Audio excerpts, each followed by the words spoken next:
আসসালামু আলাইকুম ওয়া রাহমাতুল্লাহি ওয়া বারাকাতুহু।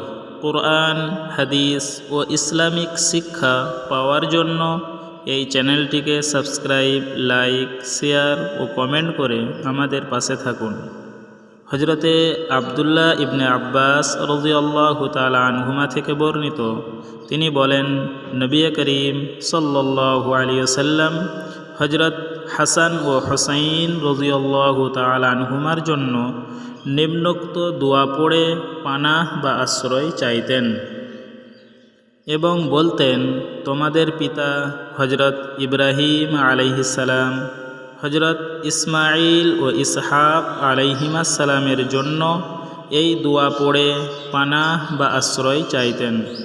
দোয়াটি হলো এই: আউযু বিকালিমাতিল্লাহিত তাম্মাহ মিন কুল্লি শাইতানিন ওয়া হাম্মাহ ওয়া মিন কুল্লি আইনিন লাম্মাহ।